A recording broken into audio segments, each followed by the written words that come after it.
Let's talk about one of the most emotionally charged subjects there is, abortion, but in an unemotional way. Also, let's not touch on the question that most preoccupies discussion of the subject, whether abortion should be legal or illegal. The only question here is the moral one. Is ending the life of a human fetus moral?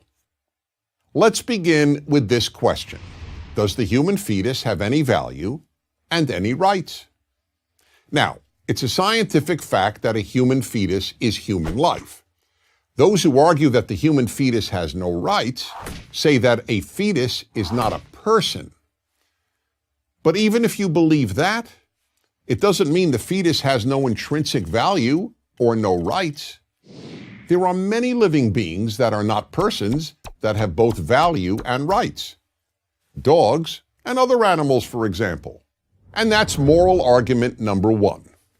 A living being doesn't have to be a person in order to have intrinsic moral value and rights. When challenged with this argument, people usually change the subject to the rights of the mother, meaning the right of a mother to end her fetus's life under any circumstance for any reason and at any time in her pregnancy. Is that moral? It is only if we believe that the human fetus has no intrinsic worth.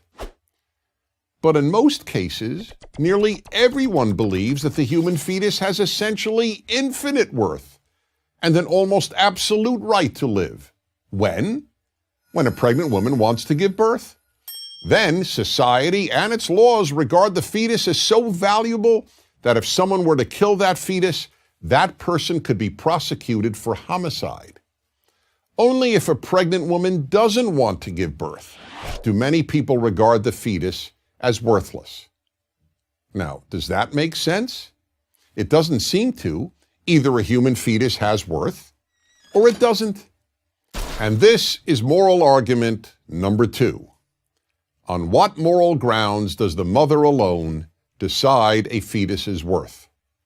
We certainly don't do that with regard to a newborn child. It is society, not the mother or the father, that determines whether a newborn child has worth and a right to live. So the question is, why should that be different before the human being is born? Why does one person, a mother, get to determine whether that being has any right to live? People respond by saying that a woman has the right to control her body. Now, that is entirely correct. The problem here, however, is that the fetus is not her body. It is in her body. It is a separate body. And that's moral argument number three. No one ever asks a pregnant woman, "How's your body?" when asking about the fetus. People ask, "How's the baby?" Moral argument number four. Virtually everyone agrees that the moment the baby comes out of the womb, killing the baby is murder. But deliberately killing it a few months before birth is considered no more morally problematic than extracting a tooth. How does that make sense?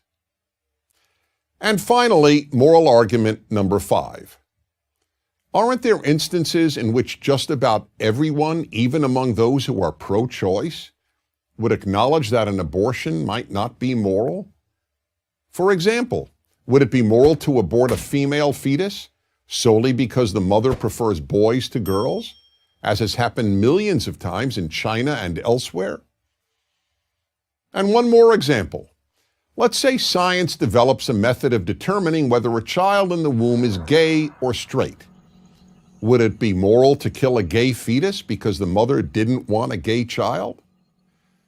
People may offer practical reasons not to criminalize all abortions. People may differ about when personhood begins and about the morality of abortion after rape or incest. But with regard to the vast majority of abortions, those of healthy women aborting a healthy fetus, let's be clear. Most of these abortions just aren't moral. Good societies can survive people doing immoral things. But a good society cannot survive if it calls immoral things moral. I'm Dennis Prager.